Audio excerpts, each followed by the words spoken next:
Hey guys, welcome back. I'm for Towers Films. And I'm Doug 218. He's a little sick this week, but that's okay.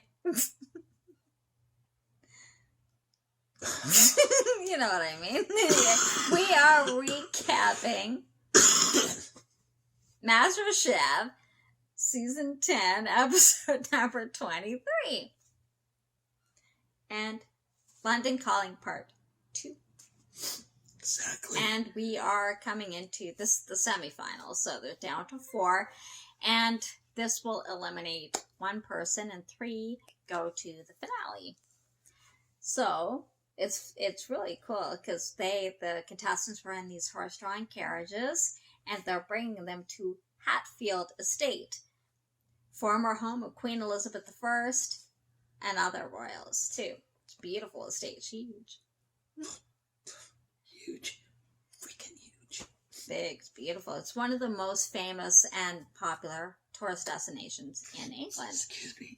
So, I don't think it's that far outside of London. I'm not sure, though. But, anyway, so when they get there, Aaron, Joe, and Gordon come out. And it's funny, Gordon actually is the Brit. He looks like, well, for lack of a better term, normal kind of thing, is normal way of dressing, and the other two look like they're Brits. Because Aaron's in like a check sweater, like a newsboy cap. Joe's got the same, like a similar cap, long trench on, and here's Gordon walking off of in his normal clothes, out of a page of JJ like LLB or something. Yeah. It's funny. But anyway, so they said that because they're at Hatfield Estate, they're going to be cooking for food royalty. And they said they've been trying for 10 years to get this chef on the show, and it's Nigella Lawson. Yay! Doors open up, she walks out, oh, hello. So their challenge is they have to cook a venison dish. Now, wild deer run like there's plenty of it on the property, so it's one of the favorite spots of the royals for hunting. So, or at least used to be, and so they have to cook venison dish within an hour, within 60 minutes, and they're basically told, make this dish that is fit for a king or queen. Mm-hmm. Now, both Sarah and Dorian have both not cooked venison before, so they're a little intimidated by it. And it's not the easiest protein to cook. Because it's tricky. You not cooking enough, it is raw and it's gamey. You cook it too long, it's stringy and tough. And chewy. Yeah. So. And it's one of the few wild game meats that have a sweet taste to it. So it's like, it's what you have to decide how you're going to pair it with, or what you're going to pair it with. Sorry. That's okay. So they have an hour to cook it, and they actually are using the house's original kitchen. Of course, a lot of upgrades have been made since then. You've got like modern stoves and all that kind of stuff, but it is the house's original kitchen, which is actually quite large, because you'll find that a lot of houses in like Renaissance, medieval era, the kitchens were huge. Houses are fairly small, but you're talking a massive estate, so. Because you've got to figure the kitchen staff in a house that size probably would have been immense. Oh, you bet. Especially when royalty stayed there. Sure, it would have housed huge. Plus, if court's there, because, you have a couple of royals that, Queen Elizabeth I did live there before she became queen, so her staff would have been huge. So you need to need to feed all of them, so. So the cook, they get off and running with this cook. Now they're watching everybody, and you can see. They're like up like an elevated balcony, platform, and you can see the frenetic atmosphere, because they all know one of them's going home, and this is going into the finale. So, but they had concerns about Noah was doing a mushroom risotto. You're spending a lot of time on A lot it of too. time And so it's like venison's sitting there, not even, like, he's not even cooking cooking it yet. and they're like, Put your venison in. Because it needs to rest the same like the time it cooks for. So, you know. So that's, basic idea. You cook it 20 minutes. It needs to rest. You know. Yeah. And he's fiddle farting around with his risotto. It's true. It's true. He was fussing with this thing. Nick, because venison is a lean meat, it doesn't have a lot of natural fat. He decides to do something a little different. He uses bone marrow to wrap the venison dish. I thought that was Nick. That was Nick. No, you changed from Noah to Nick. Now we're talking about Nick. Sorry. Okay. Nick's dish. Nick did a... now I'm all kerfuffled now. He did the bone marrow and crusted because venison. Venison's very lean. There's not a lot of fat to it. And they thought that was a good idea. Yeah, they actually liked it. Because it showed some, out-of-the-box thinking. Mm-hmm. And to give it a little bit of flavor because there isn't a lot of fat to venison. And, But there wasn't a lot else they liked. Like, no. They thought it was, like, Nigella called it almost pretentious. Like, she said if it doesn't, because how he plated it, which is interesting. It's funny. Sometimes they like them plating the way he played it. Yeah. And then other times, it's pretentious kind of thing. Well, that's kind of how Nick played. So the chef should be used to it by now. I know Nigella's just seen him for the first time, but, and like it has to be good or it's pretentious kind of thing. Well, I'm sorry, how dare you? You told them that you wanted it fit for a king or queen. Exactly. So, I don't know. How I thought that was odd. So they're rushing around. Sarah's doing... Sarah, what's Sarah... Sorry, trying to find the notes here, guys. Sarah's... was... it was a venison rack. Most of them, I think, had did the rack. Yeah. They said hers was good, but the cook was good, but it didn't have enough seasoning. The idea is when you cook it, you season it at first. Then after you cut it, you season it again to carry it through the rest period. Mm-hmm. Dorian did some very similar. Her cook was good. And she's like, this is the first time I've ever cooked it. Da, da, da, da. And they're like, Gordon looked at it, went, liar. Well, because it looked like she had a lot of experience. Even the cut of the rack was very well done. So that's one thing that they had an issue with Nick, was his cut, too. So, but yeah, Dorian did, and they thought that the cook was good. Maybe a little on the bland side, like with Sarah. But they thought the cook was really well. They said it represented both of them on the plate. Mm-hmm. It showed their journey. Plus, they thought, I think she didn't have enough contrast. Like, she had... her potatoes were... Some were big, some were small, some were crispy, some were... And plus, the cook, Nigella, thought they were just kind of maybe on the bland and that side. Not enough crispiness and stuff to it as well. And we have to understand by now... It's real fine picking stuff. Oh, yeah, they're really picking at everything. Really picking it. And halfway through, Nigella, now obviously this is pre-planned, but Nigella threw them a curveball and wanted them to do a trifle, which is traditional English dessert. And now it's not an easy dessert to make either. So you've already got a hard meat protein dish, and now you have it's one of the hardest English desserts to make. Because everything has to be separate.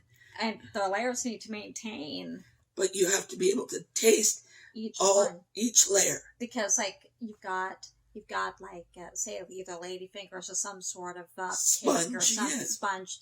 You have a liqueur usually, or some kind of alcohol, and that you soak that in there. And then you've got some kind of berries or compote or something, and then you've got custard and plus cream. So I mean, and it has to be layered that way. Now, I think it was Nick did 2 different alcohols. He did champagne and another liqueur. I want to say Prosecco, but I don't think it was Prosecco. I think it was something else. And they're like, you know, it's more like a cocktail than dessert.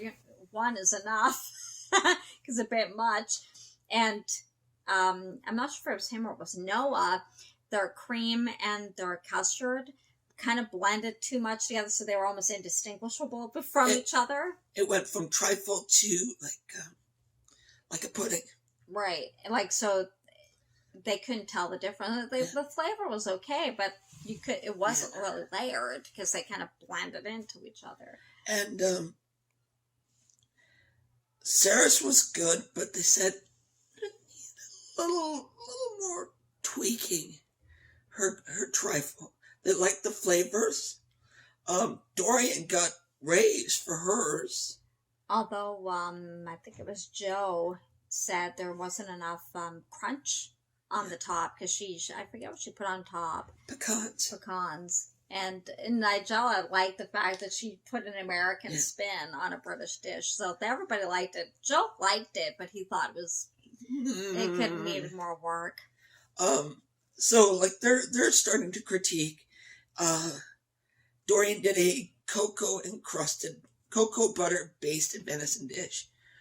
That is a cool idea. You know, to take like cocoa has a tendency to be a little bitter.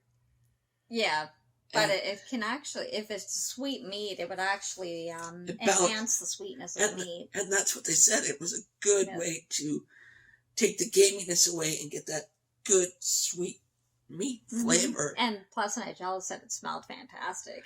Oh, it would. that'd be yummy. Niagara Falls. No, and like we said, her trifle won over both Gordon and Nigella. And Aaron liked it too. And Joe didn't necessarily. Noah was up. He did a pepper crusted venison loin with mushroom risotto. They thought the risotto was overcooked, and it was like a separate dish, and it was actually the star because he spent most of the time on the risotto. Yeah. And it was supposed to be the venison. Yeah. So they had a little bit of issue with that. Yeah. and they felt because he spent too much on that, it affected him. But his trifle they liked. Yeah. Sarah falls behind him with her dish. They say her venison's cooked good, but didn't have any flavor. Yeah, it was a bit bland. And also her trifle fell flat. They liked it, but they thought it needed a little bit more of a boost. Pick up. I think they didn't think that they tasted enough. I forget what, I think Dorian used sherry in hers. I forget what Sarah used on hers. I don't remember. I don't know if she said, actually. I don't remember her saying. I think she said like a liqueur. Now. Well, sherry's traditional, so. Now, this is what we talked about. Nick did his bone marrow encrusted venison. But here's the problem. They told him, remember to take the strings off the loin. He left it on. And Gordon told him while they're tasting it, if we did this in a professional kitchen, you'd lose stars. You'd lose a star. And you lose credibility. Mm-hmm. And his trifle, it was like a night out at the pub in a cup. Oh, it was like a cocktail. It was like a cocktail. Little too much. And they said, you choose one or the other. Not both. But then even Joe said there's not too many would use champagne in it either, and he used champagne. Like, you just don't use champagne in a trifle, but... I love that not many use champagne. I don't think anybody uses champagne. And he's like, no one used in a trifle. Have you ever seen champagne in a trifle? No. Different, but I've never seen it. Okay, so the judges say we need to confer. Yeah. And surprise, surprise.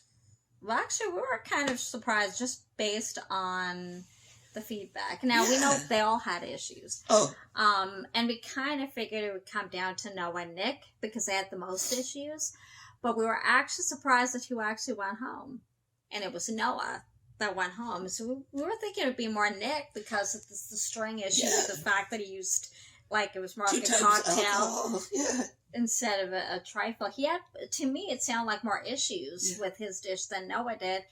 But they were saying, even though they liked the risotto, that was the star, and he didn't make the venison the star. So I think that was their main issue with Noah's dish. So surprisingly, Noah went home. So the meat guy went home. Yeah, on meat, on a protein challenge, which was interesting. And I think he's had a few issues with protein lately. And I think that's what upset him the most. Oh yeah.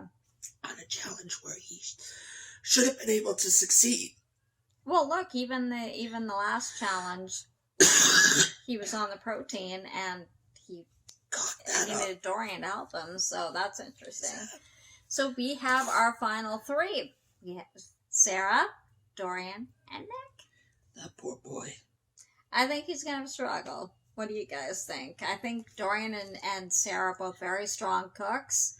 And they've had less issues than he's had. Like, if you really pay attention to a lot of what the judges are saying, he's not that he's not a good cook, but he's had more issues than they've had. Yes, they've had issues, but I don't know. I think he might be in a little bit of trouble here. Well, but we'll see. We'll see.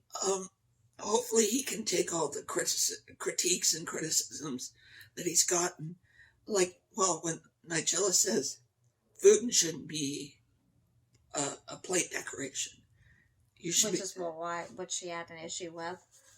And if he can figure out where he needs to be and tone down what he's going over the top on, he might have a chance. We'll see. He's a good cook. So we'll see what they expect, because it's 3 dishes, right? It's 3 courses.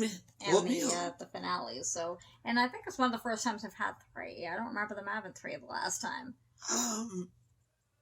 No, I think it was 2 last time. I'm not sure. But anyway, well, that is it for this week. We will see what happens in the finale next week. So you'll have to come back and check it out. I'll have a voice by then. Yes. If you liked it, give it a thumbs up. Don't forget to subscribe and hit the notification bell so you know when we upload every time Masterchef airs. And we do other reality shows as well. So check them out.